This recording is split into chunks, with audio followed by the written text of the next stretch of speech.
Hey guys, the Explorer of Horror here, Horrorboy465, and today we're talking about Eaten Alive. Talking about Eaten Alive. Now, Eaten Alive came out in 1976 at a 5.5 on IMDb by Tobe Hooper, and most have said that this was Tobe Hooper's attempt at making pretty much, I don't know if that's a remake of Texas Chainsaw Massacre, but pretty much playing it safe and keeping the same formula as his previous film. Now, talk about this DVD real quick, Eaten Alive. Of course, known by many other titles, which we'll get into.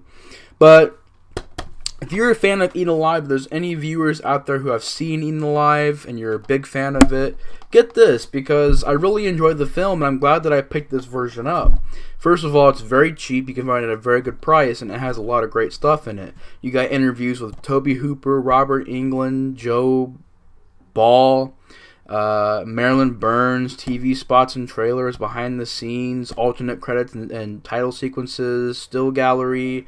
I don't know if I mentioned already, but commentaries, comic cards, all kinds of features on this DVD. And I mean, for the kind of quality this movie was made for back in the day, the picture and sound is definitely decent.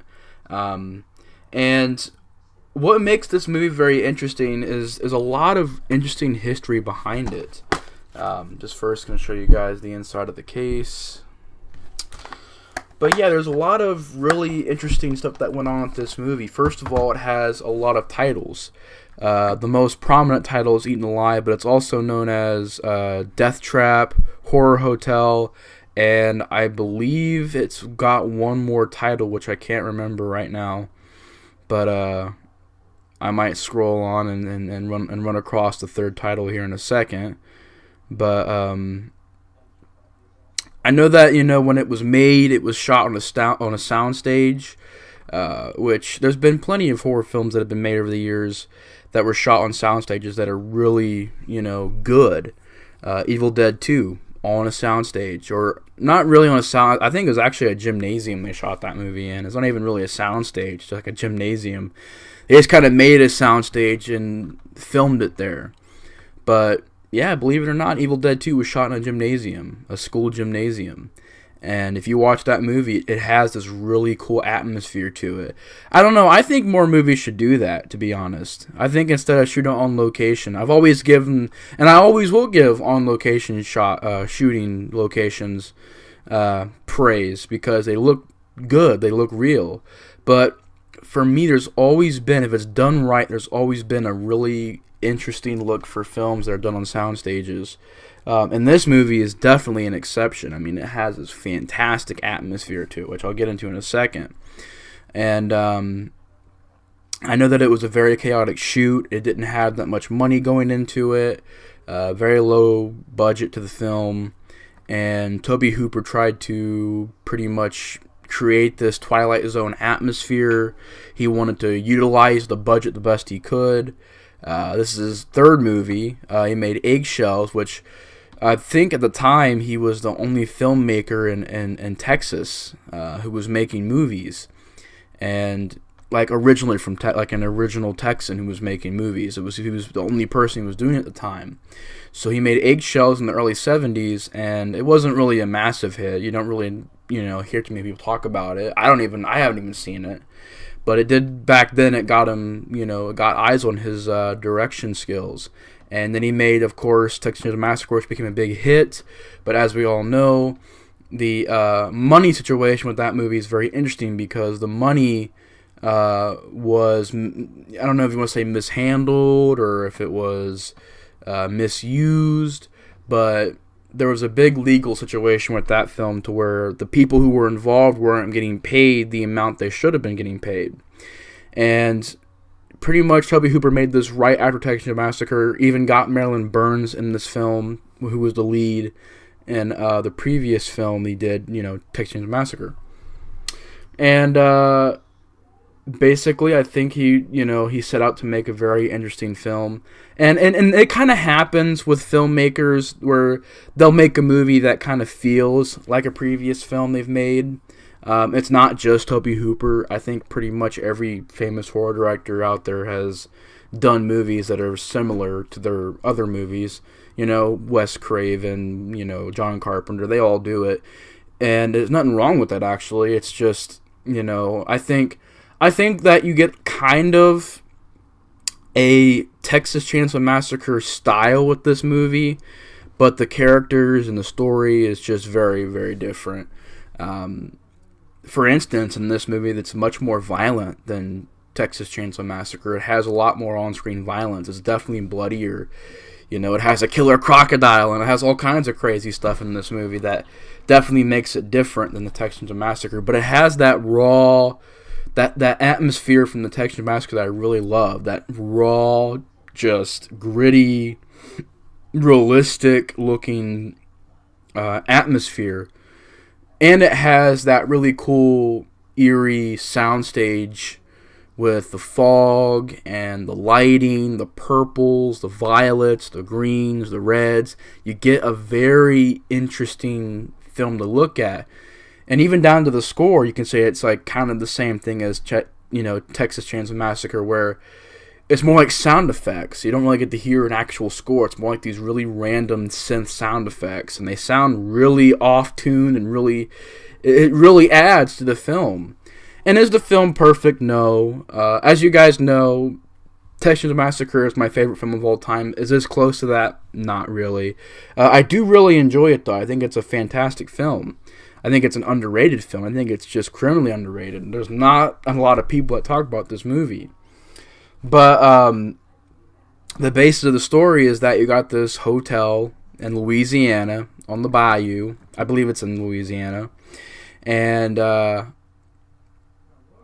I think it is in Louisiana. Yeah, I believe it is. It's pretty much like a swampy area, Louisiana, and the movie opens up with Robert Englund in this film, which I can't believe I didn't mention that in the opening of the review. Robert Englund is in this film in his first role, and he plays Buck, and he's pretty much this really horny kind of cowboy, redneck kind of guy, and there is pretty much this... I don't really know what to say other than it's a whorehouse. There's this whorehouse, and there's this lady who doesn't really want to do anything with Robert Englund, so she gets kicked out of the whorehouse. She goes to this hotel, and you meet Neville Brand, who is playing this crazy, out-of-control killer who talks to himself and is very out of his mind. And when she gets there, he finds out that she works there, and he gets really upset and kills her. And from there on, you get her family who comes there, looks for her. You got the visitors that come to the hotel. And pretty much to the rest of the movie, you got this psychotic dude running around with a scythe, killing people, and feeding them to the alligator or the crocodile. And you even have the crocodile kind of just killing people on its own. So in a way, you got two killers in this movie.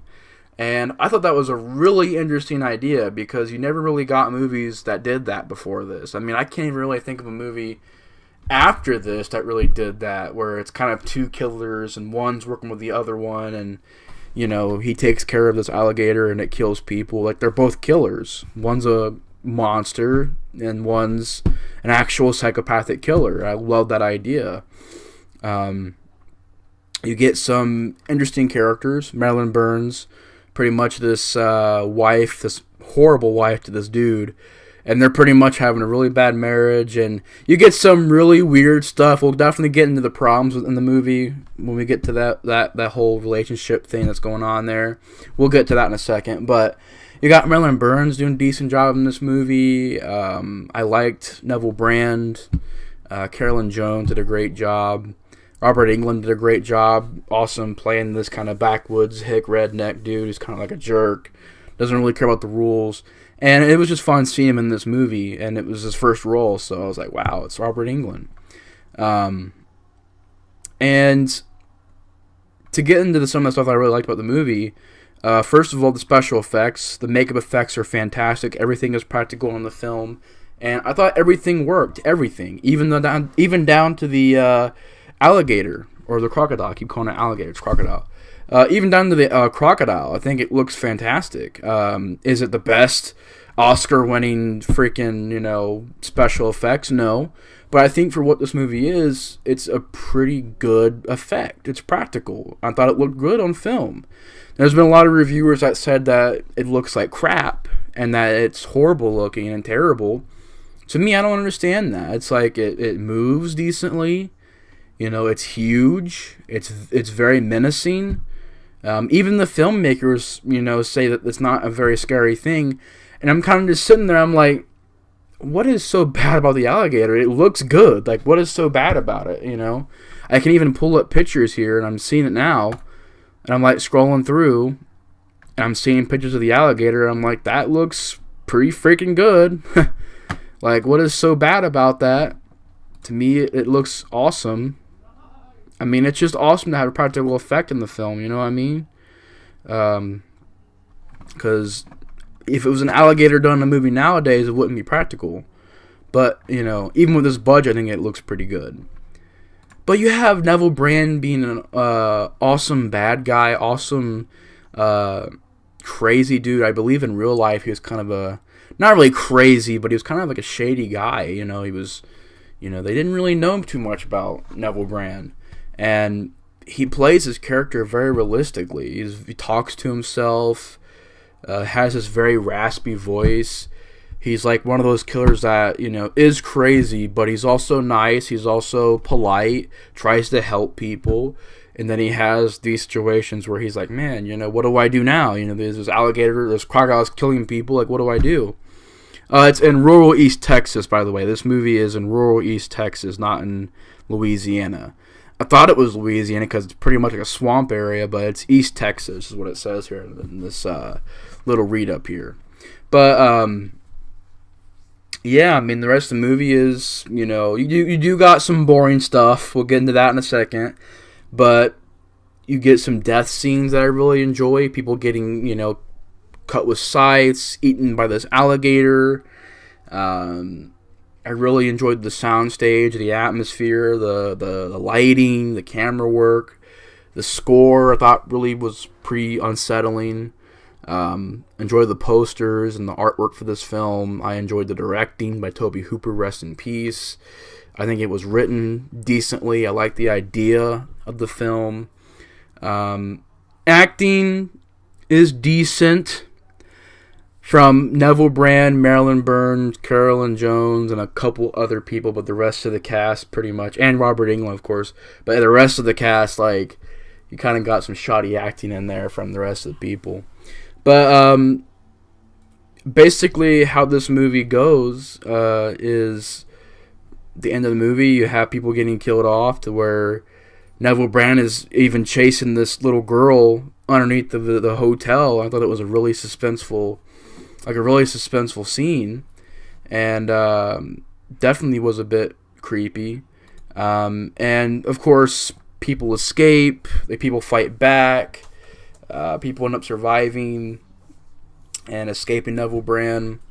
And I would say the negatives of this movie, time to get into the negatives, I would say that it is boring sometimes. There's a lot of running around, people running around with the cops trying to figure out what's going on, and it gets very boring easily. And some really bad acting sometimes. And you get these, I think the biggest problem of the movie is the couple that is in this movie, the married couple with the kid. Because their dog gets eaten by this crocodile, and all of a sudden the family just kind of breaks apart, like out of nowhere. Like the husband is wacky. He's like making these weird faces, and the camera's all the way zoomed in on him, and he's like, at the wife, like he hates the wife, so he's like looking at the wife, going like, yeah. I'm just like, what the heck is going on here? Is this man constipated? Like, what is it? He has like a shit face, like he's taking a dump.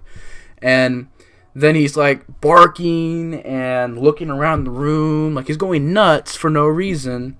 Grabs a shotgun and like walks down, about to kill this crocodile. Neville Brand kills him, and then he gets eaten by the crocodile. Or Neville Brand like cuts him and he gets eaten by a crocodile. Pretty cool scene. But besides that, I mean, really, there's no other problems other than the pacing and the characters, the married couple. I didn't really understand that. But besides that, I mean, you've got some really good practical effects, really good atmosphere, good direction, good characters, interesting production process this movie went through. I believe when they shot on the soundstage, they had pretty much this pool they built on the stage. And I think the pool broke and the stage got flooded. And I can't remember if it was before or after they shot a scene and they had to rebuild the whole set. That was a pretty interesting story. So yeah, I mean, like Texas Chainsaw Massacre, it has a lot of interesting, like, historic value to it. Like, it has a lot, I don't know if I said that right, but, like, historic process of making this movie. A lot of interesting stuff going on. I don't think it was very successful. I can't remember if it was very successful or not. I know that when it came out, people said that, it's a Texas Chainsaw Massacre ripoff, and it's an okay movie, but it's not the best movie. The effects are cheesy, and it gets a lot of mixed opinions, but in my opinion, it's a pretty solid horror film. I mean, you got a creepy killer, a killer crocodile eating people, you got a little bit of nudity in there, you got a cool, eerie atmosphere, cool, eerie score, some good camera work, an awesome grindhouse feel, you got, makeup effects and death scenes and all this crazy stuff. It's a very wacky film, but I think it's in a good way. And I definitely recommend Eaten Alive. I think it's a really good movie. Has a lot of titles to it, but, I think the movie the title Eaten Alive is pretty good. Even though there's already another movie called Eaten Alive, which I might do a review on because I have touched on the cannibal movies before. I might go back to them again one day. And there's a cannibal movie called Eaten Alive. But, yeah, I mean, I don't know what else to say about it. I mean, it's a very solid film. If you've never heard about it, definitely give it a watch. I recommend it. And thanks for watching the review. But anyways, hope you guys with the review. The Explorer of Horror is out. See you guys later.